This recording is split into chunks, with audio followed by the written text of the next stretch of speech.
Canada को लेकर गुस्सा लोगों का देखने को मिल रहा है, ट्रूडो को लेकर नाराजगी है। ऐसे में कनाडा उच्चायुक्त के बाहर प्रदर्शन की तस्वीरें अभी सामने आ रही हैं। सिख समुदाय का प्रदर्शन है, सेफ्टी सिक्योरिटी बढ़ा दी गई है। हम आज कनाडा सरकार के विरोध करने के लिए आए हैं कि आप जो कर रहे हो गलत कर रहे हो, इसलिए कनाडा हाई कमीशन पे आज प्रदर्शन करने आए हैं। उनको चेताने आए हैं कि आप ऐसा नहीं करें, नहीं तो आपको माकूल जवाब दिया जाएगा। जिस हिसाब से इन सो कॉल्ड खालिस्तानियों ने मंदिर पर अटैक किया और उसका रिप्लाई हिंदुओं ने एकत्रित हो करके और हिंदुओं ने अपने भगवे रंग की ताकत दिखा करके, अपने सनातन होने का अधिकार पूरा करके, अपने सनातनी होने का की जिम्मेदारी पूरी करके उन्होंने बताया। Canada support for anti India elements, खालिस्तानियों को वहां पे खुली छूट दे रखी है। जब भौंको जब काटो, कोई रोक टोक नहीं है। रोक टोक अभी होगी बेटा, अभी ट्रंप को आने दो। तुम्हारी खाल निकाल के उसकी जैकेट, दस्ताने और मोजे बनाएगा अपने लिए, क्योंकि सर्दियों में लेगा ना शपथ, उसको सर्दी लगेगी। When I look at this, when I find this, तो I do realize कि ये is not something, this is something very abnormal. ये abnormal चीज है, trust me, that's what I find. And I'm sure people who are around the world looking India, that the brand of Indian nationalism, ये India की nationalism है भाई, and then they have the spirit. और जिस हिसाब से 1.9 million यानी कि 19 मिलियन वोट के चक्कर में जस्टिन ट्रूडो इन सो कॉल्ड खालिस्तानियों को रोटी बोटी दे करके टेररिज्म एक्टिविटीज करा रहा है, उसका छोटा सा नमूना पिछले 42 घंटे में जस्टिन ट्रूडो को मिल गया। आपने सबसे पहले घबराना नहीं है, बाहसियत कौम हम इसका मुकाबला करेंगे। में हिंदू सिख ग्लोबल फोरम ने कनाडा में हिंदुओं पर हो रहे हमलों के खिलाफ प्रदर्शन किया है। तस्वीरें आपके सामने हैं। फोरम के 300 से ज्यादा कार्यकर्ताओं ने दिल्ली में कनाडा उच्चायुक्त के बाहर विरोध प्रदर्शन किया।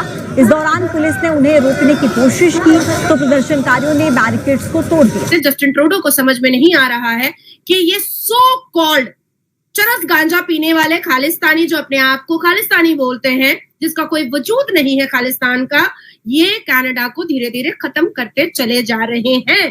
अब आती है बात कि ये नशाखोर, ये ड्रग्स पीने वाले, ये कोकीन चाटने वाले, ये हवाला का पैसा लेने वाले, ये पैसे के चक्कर में बहू बेटियां बेचने वाले, ये जस्टिन ट्रूडो के सिपा सालार बन करके बैठे हैं।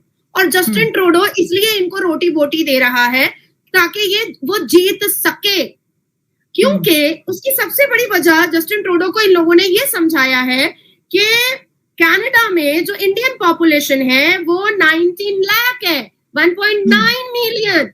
और कहीं ना कहीं जस्टिन ट्रूडो को ऐसा लगता है कि ये सो कॉल्ड खालिस्तानी जो इल्यूजन में जी रहे हैं, जो एक्चुअली में कोकीन चाटने वाले हैं, जो ड्रग्स का नशा करने वाले, जो गंजेड़ी हैं, जो क्रिमिनल हैं, जो कैनेडियन टेररिस्ट हैं, इनकी वजह से इनको 1.9 यानी कि 19 मिलियन इंडियन जस्टिन ट्रूडो को वोट करेगा। No no no, not at all Justin Trudeau, not at all. क्योंकि जो ओरिजिनल खालसा होते हैं वो इनको नहीं मानते हैं खालसा। जो ओरिजिनल सिख और पंजाबी होते हैं, जो ओरिजिनल सिखड़े होते हैं, जो कड़ा पहनते हैं, जो दस्तार पहनते हैं, वो इनको गालियां परोसते हैं। और जिस हिसाब से 1.9 मिलियन यानी कि 19 मिलियन वोट के चक्कर में जस्टिन ट्रूडो इन सो कॉल्ड खालिस्तानियों को रोटी बोटी दे करके टेररिज्म एक्टिविटीज करा रहा है, उसका छोटा सा नमूना पिछले 42 घंटे में जस्टिन ट्रूडो को मिल गया। जिस हिसाब से इन सो कॉल्ड खालिस्तानियों ने मंदिर पर अटैक किया और उसका रिप्लाई हिंदुओं ने एकत्रित हो करके और हिंदुओं ने अपने भगवे रंग की ताकत दिखा करके, अपने सनातन होने का अधिकार पूरा करके, अपने सनातनी होने का की जिम्मेदारी पूरी करके उन्होंने बताया कि मेरे मंदिर को अब छुओगे या हिंदुओं को कुछ करोगे या हिंदुओं के नरसंहार और जेनोसाइड के बारे में सोचोगे तो ईंट पत्थर का जवाब अब भगवे झंडे से दिया जाएगा। अब आती है बात कि ये जुत्ती छाप ड्रग्स स्मगलर जो सो कॉल्ड खुद को खालिस्तानी बोलते हैं, क्या इनकी मुलाकात कभी ओरिजिनल खालसा से हुई है? क्या इनकी मुलाकात कभी ओरिजिनल सिखड़े से हुई है?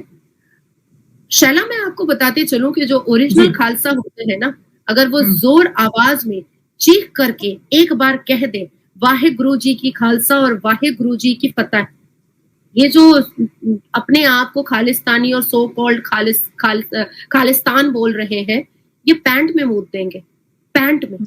ये चीजें जो है, when I look at this, when I find this, तो I do realize कि ये is not something, this is something, you know, very abnormal. ये abnormal चीज है, trust me, that's what I find.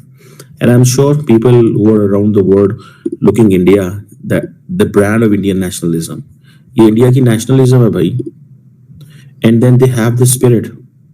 कभी हम बात करते हैं कि देखो अमेरिका के अंदर CIA का चीफ जो है वो इंडियन आ रहा है, कभी हम ये कह रहे हैं कि होमलैंड सिक्योरिटी के अंदर इंडियन अमेरिकन आ रहे हैं, कभी हम ये बात करते हैं कि Indian origin south Asian woman could be the first president of the United states, कभी हम ये कहते हैं उषा वैन, जेडी वैंस की जो मिसेज हैं, ही इज द सेकंड, वो क्या होगा, सेकंड वुमन होगी, फर्स्ट वुमन तो है ना वो जो मेलानिया ट्रम्प होगी, second woman of the United states जो है वो जेडी वैंस की मिसेज होंगे, एंड शी इज इंडियन।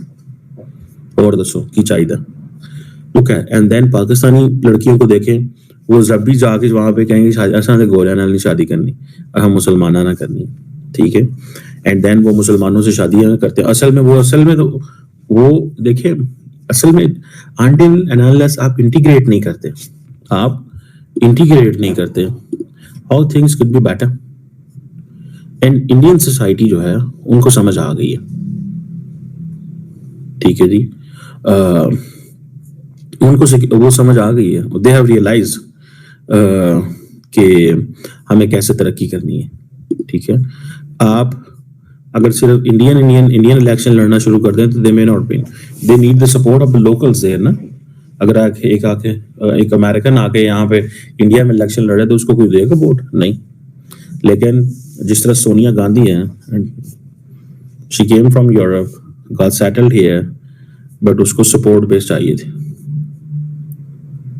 सो ये चीज है भाई साहब, that's what we need to understand, that's what we need to realize. हमें ये चीज रियलाइज करने की जरूरत है, तब जाके हमारी हालात जो है वो बेहतर होंगे।